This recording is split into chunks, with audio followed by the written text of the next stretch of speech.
Thank you very much, Professor Shai-Barbut, for the introduction. And thank you very much, everyone attending today to listen to this European study comparing spectral imaging to conventional meat quality evaluation methods for broilers raised under different growing systems. So I will start off just introducing the project itself. So this is just the spread of the different partners across the 7 European countries. And the partners focus on different aspects of the project. So from production to then what we do, the meat quality, to consumers. So we have partners in Artis University who look specifically at the consumers' needs and how they view meat quality. And then we also have commercial partners or industry partners which also works with our team that looks in terms of the meat quality at bit more on implementation in the industry. So these are just the 18 partners from the different countries, and the project itself ends next year, September. So we're quite far already in the project, but of course, because this is working with live animals, we only finished analyzing the samples at the start of this year. So we hope that by this year we can also push out the results on the project in terms of publications. The objectives of the meat quality project is to provide consumers with quality pork and broiler meat. So today I'll only be focusing on broiler meat by developing scientific knowledge and novel solutions with farmers and chain partners to address societal demands, environmental concerns, and economic needs.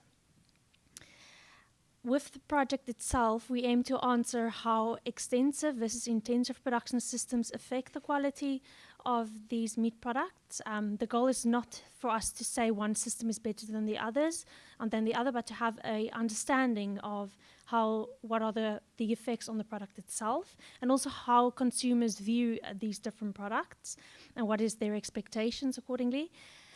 And we also want to develop novel methodologies to determine the authenticity, quality and safety of the meat. So within our work package, we, for instance, with the pork samples, look at isotope and elemental analysis. And my own PhD shared with Professor Shai-Barbut, she investigates proteomics, omics analysis in terms of can we identify distinct molecular markers for these different broiler genetic lines and production systems. Then there's also a part on the consumer preference for intrinsic and extrinsic meat quality and how we can promote sustainable animal husbandry whilst producing high quality meat.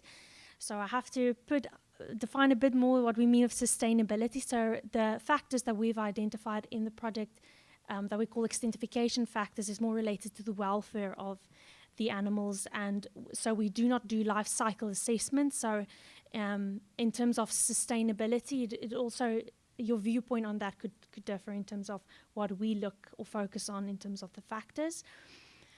The factors that we have identified is, so we call it aspects of extensiveness, it's space, so how much space do we allow for the animals, the type of animal, and that's with the different genetic lines that's used.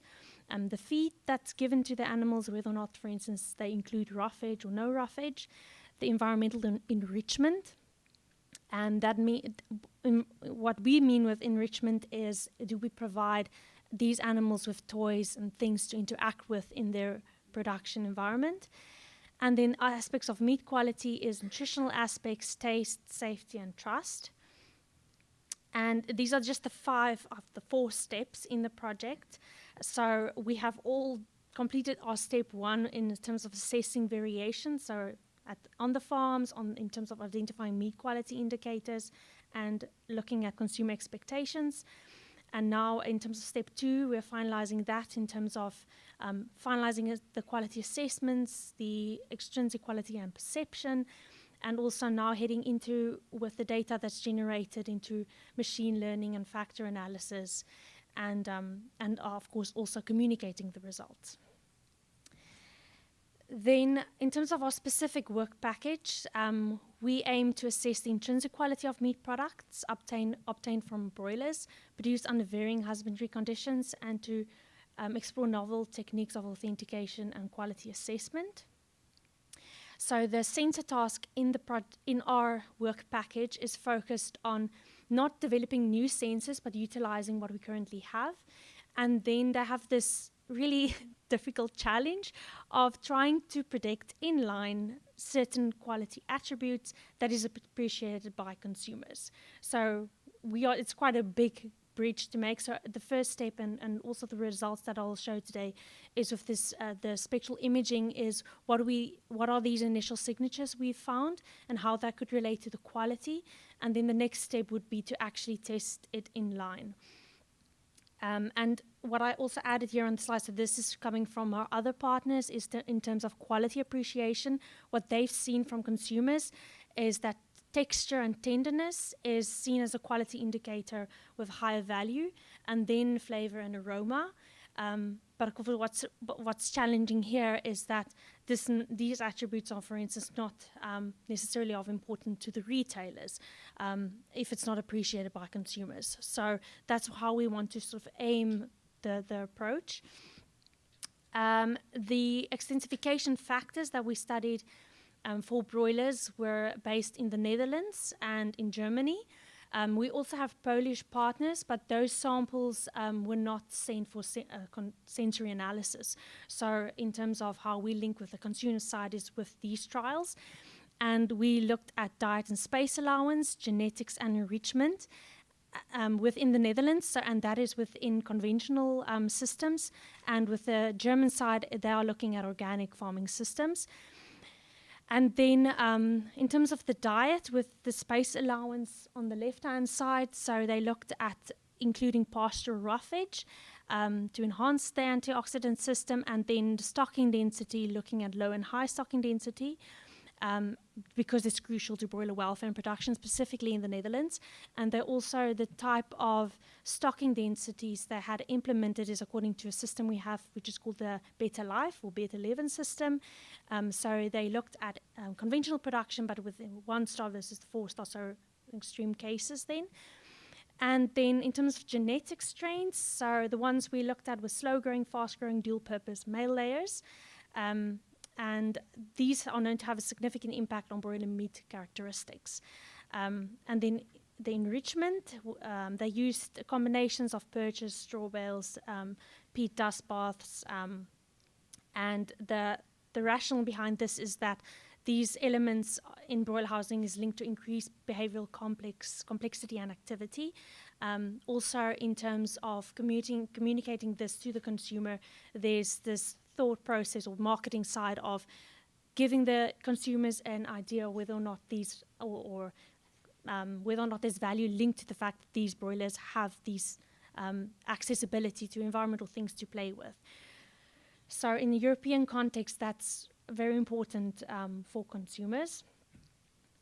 And so just to get to the imaging side or the spectroscopy side, so we looked at varying husbandry conditions to identify characteristic NIR spectral patterns and to compare that then to specific wavelengths and chemical groups with then the intention to establish a relation with conventional meat quality evaluation methods. So like the other speakers have brilliantly explained already NIR spectroscopy, but the basics is that interaction with the NIR in infrared light, we measure then the vibrations or this interaction with the compounds in the product, and this difference in composition should then be reflected in terms of distinct spectral patterns, if of course there are these compositional differences. We've combined this table just to also guide us in terms of wavelengths. So this is from literature, so typically they would report certain chemical compounds being present and then specify the significance of it. So we see this a lot in published papers where, for instance, they create models and they select certain wavelengths and correlate that to certain compositional aspects. I just want to give you background on a bit more detail on the different experiments that were conducted. So this is the first one on diet and space allowance. So here you will see a high space allowance versus low space allowance. And then in terms of diet, we have roughage versus no roughage. The bigger blocks indicate how many broilers were in the pen, And the smaller block with the meat samples indicate how many of those broilers we received for meat quality analysis. So in this case, we received 40 birds per treatment. So in total, then 160 that we analyzed. And then for the spectral imaging part, we only analyzed half of the number per pens, both right and left breasts, just because of the capacity of analyzing all these breast muscles.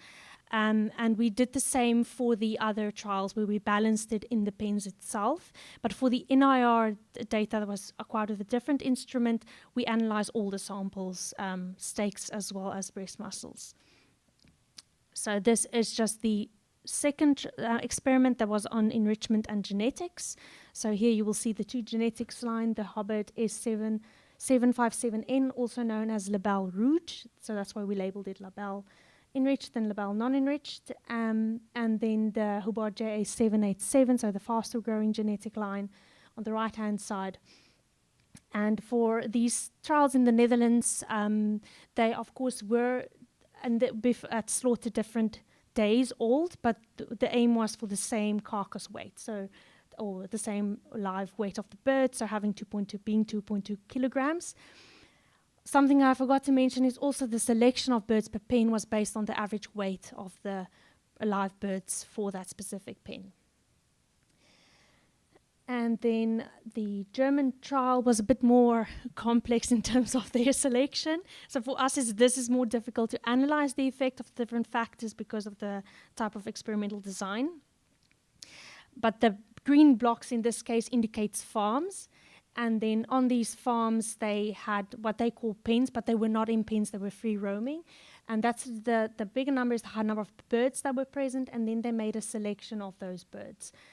And different genetic lines were used. So the slow growing was the Hubbard J757 that you also saw previously in the Dutch trials. The dual purpose was the OTZ coffee breed, and then the male layer were the Lohmann genetic lines. And they had Lohmann brown as well as Lohmann sandy, but also the Lohmann LSL light genetic line. Sorry, lots of variability in terms of genetics there. And then this is just an overview of our process in terms of analyzing the samples. So here at the bottom, you will see how we collected. So we took pH measurements at 24 hours post-mortem. Again, when the samples arrived at the laboratory at 48 hours. And then we started our different analysis. We, in terms of spectral imaging, we imaged whole breast muscle, and then also then the sample were cut into steaks, and then those steaks were subjected to different measurements. As you will see here on the right-hand side, the top part of the right breast were used for advanced analysis. So that will be like our omics analysis we conducted, as well as fatty acids. The left breast, we did the texture analysis using the B-Morse method. With slice shear force, not slice shear force, the B-Morse penetration, but the blunt blade. And then drip loss, we used the easy drip loss methodology from Denmark. And then for color analysis, we used the iris electronic eye. And then in our spectroscopy was done on the steaks as well as the breast. We did not homogenize the meat. So we, the other partners, like within pork, they homogenized, but we chose not to because we want to use that non-destructive advantage of in our spectroscopy. And then the meat was the steaks that were used were homogenized, and the chemical analysis was conducted on that. So this is again just to visualize that, but just in a simpler way in terms of the breasts that were obtained. So this is the right side on your left side and the left and right. So in terms of the left was used for texture analysis and drip loss. And then the right side we used, so just note the drip loss had from both breasts, and color, and in our spectroscopy also from both breasts, but it was a steak cut. And then also proteomics was conducted on that side of the breast. So we collected the pectoralis major muscles from the left and the right side. So in total we had 940 samples. In terms of the spectral images, we analyzed 281 breast muscles in total, so in terms of the selection that were made, and that's the objects or breast muscles we obtained after also in the final setup, because also during the trial there were some that the images were not good, so those were of course discarded, but that then gives us a representation of the different samples.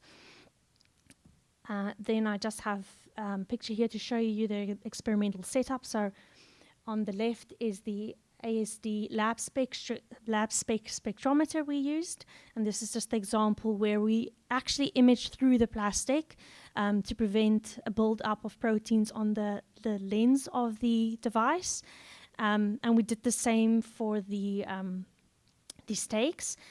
And then on the right-hand side, the setup is that I have for the fish, but we did exactly the same for the chicken samples. And at the bottom, I just have a picture of the chicken samples that we had on the plastic cutting board, and then how we then extracted the images. So we then extracted these different breasts as objects. Just note that in this case, I averaged it per breast, but our next step would be to actually do segmentation for the different breast itself, and to look at those relationships specifically with the chemical analysis we did on the regions of interest of the different breast muscles. But this is just to give you that first impression. This is the NIR spectra. So we use this just as a baseline to understand the variation that we see. And this was a bachelor student that was working on the spectra and analyzing it using different models. In the end, we only applied Savitsky-Goulet first derivative to the data so that we do not overfit the data. And at the bottom, you will see the principal component analysis plots. And in this case, we saw more distinct grouping for the steak muscles, which is on the right-hand side, than what we noted for the breast muscles. And the regions of interest in terms of the wavelength regions were in the visible range, so from 400 to 600 nanometers. And we then made us assume that is based on the, of course, on the myoglobin composition, so the presence of pigments. And we also saw that the high in our steak sample, so that is the high stocking density, non-enriched treatment, had predominantly distinguished by elevated levels of pigments, water, and fat content. So that's what we postulated based on the spectra interpretation, and that was actually also reflected in the compositional results in this case. For the second trial, this was genetics and enrichment experiment. Following the same approach, what we then noticed was this difference in genetics, and actually in a lot of our results we see a prominent genetic effect in our chemical results as well as with proteomics. And in this case, based on the spectra and the interpretation of the spectra, we hypothesized that with the J787, it's characterized by higher pigment content, so darker shades, while the Labelle Rouge has a high water and fat content. Except for the color, so the color observation or interpretation that we saw, so that is indeed true based on the results we got, but the high water and fat content was not reflected in the compositional results for Labelle Rouge. And just to show you with the color, so in this case, I've used the iris results with the electronic eye, because if I use the simplified LAB values, then you do not see these differences in hues. And then you will see here that the J787, so that's the faster growing bird, had actually darker hues in color than the Labelle Rouge slower growing bird. And usually within literature, we would say that because of the muscle development, so with slower growing birds, they will present darker colors, but in this case, it was not true. Then for the German samples, here again, the visible region was very important for distinguishing the samples, and very similar than what we saw with the other trials, and also related to major peaks within the water and fat region. And that's what we also postulate as would be important regions for influencing then for the classification.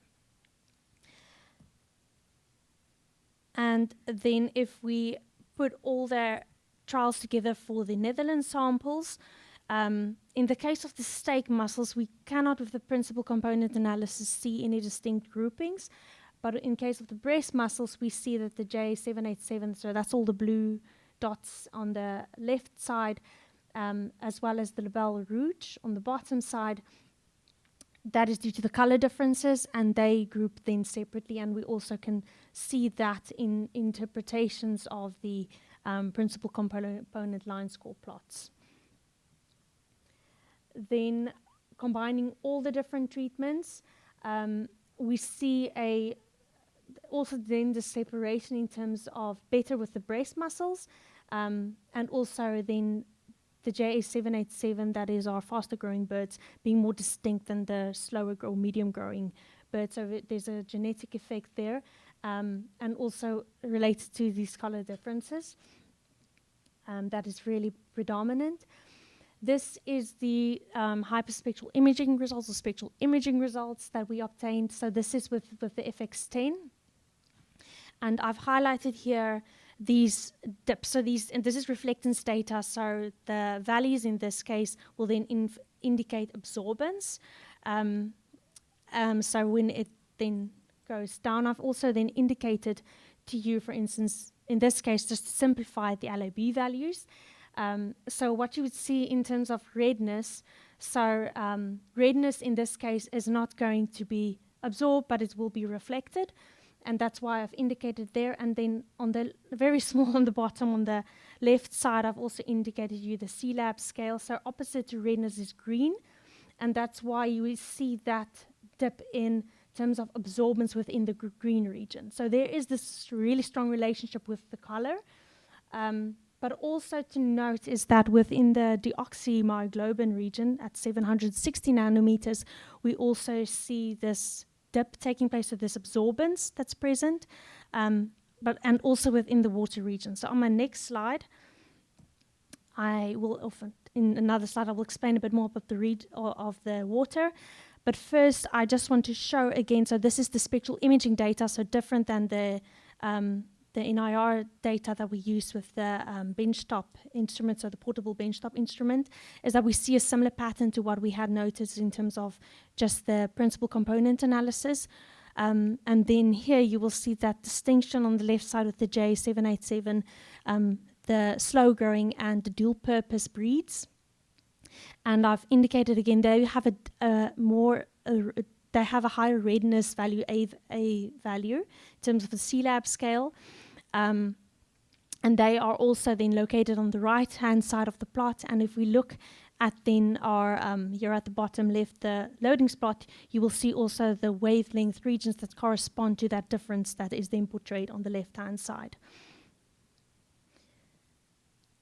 And then in terms of the water content, what we do, this is also what we had expected, is you will see that, so this dark red color, there's the DPENE, so the DP dual purpose E is the darker one you see at the bottom of the plot of the band with the the wavelength of water, and that is then corresponds to what we saw in the moisture content.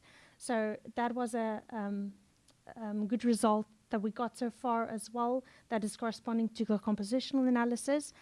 And what we did not see is with the fat and protein content a relationship with the spectra yet. So, and that's why we think that further segmentation is needed for the actual images. Also, something that's interesting is if you look at the genetic lines that we used. So the Hubbard J757, the slower growers, were the same genetic line as the high NR, the high R, low R, NRR, so the top part, the green-blue, but they had a completely different spectral profile than that genetic line. So this is compositionally related, but there is a genetic influence as well, due to the fact that genetics have different expression in terms of composition. I also added here the textural results. So what is interesting is also with the BMORs, so that this is just the shear force value. So a higher shear force indicates tougher meat. The toughest meat we had was that of label E and NE, so the label Rouge genetic line. And they also have a distinct profile, but in the spectral plot itself, we also see that they group with the other slower growing genetic lines. So at this point, we cannot identify yet which wavelength region is responsible for the textural effect. What I saw in literature is that they have built really good models using their color range, but then in this case, we are more interested to know which specific wavelengths are causative for these then interpretation of shear force. And then in terms of drip loss, cooking loss, pH, we see that the slow-growing genetic lines have a tendency to have higher values, well, for drip loss as well as cooking loss, but then for pH had a lower pH level. So just to highlight that, I've placed the FX10 and 17 results next to each other, and what you will see is that with the slow growers here at the bottom with the orange colors, they are at the top. So there are other secondary effects that is likely driving their difference, because we had expected them to be similar to, or based on their chemical results, be closer to that of the dual purpose. But the dual purpose is definitely distinct from the other genetic lines as well as their compositional results. And then with the Hubbard J757, they fall within the middle of these different profiles. Okay, so just to summarize, what is the potential of using then spectral imaging to differentiate meat from different systems? So the results itself have potential in distinguishing the meat quality across different production systems. That then highlights its applicability for quality control and authentication in the poultry industry. However, the current results require more further exploration to really cement this potential that it has. Also, if we were to use this now for authentication, we would have really fantastic plots saying that different husbandry conditions can be distinguished. But I personally feel that's not the case, because we have to consider also the compositional results and what other influences have driven these distinct spectral signatures. But what we do see is that the different genetic strains and different husbandry systems exhibit distinct spectral profiles. And as a scientist, it's important for us then to understand what is then causative, what is the causal link to these differences. So also with that, our future work will then focus on predictive mapping. So then creating these models that we can then use to predict within the image different compositional characteristics. And then the next phase would also be in 2 weeks, where we will rerun these analyses, but in an industrial setting. So selecting samples from the slaughterhouse and then analyzing within the conditions of the slaughterhouse the samples itself, and then relating that back to the compositional results. I would like to acknowledge the Poultry Science Association Board of Directors for allowing us the opportunity to present here at the symposium. Dr. Brian Boker, Shaibar Burt, thank you very much for inviting us. And then also my PhD, Serene. This would not be possible without her. Real hard worker. Joseph Piller, we work with Joseph in terms of spectral imaging acquisition. Patricia Hoekstra is the researcher leading the work in the industry with Morel. So she's the one actually now using or going towards implementation testing inline. And then our bachelor student Amber, as well as our colleagues at the Food Quality and Design Group in Wageningen. And then thank you for your attention. And I'd just like to acknowledge also the project. Okay.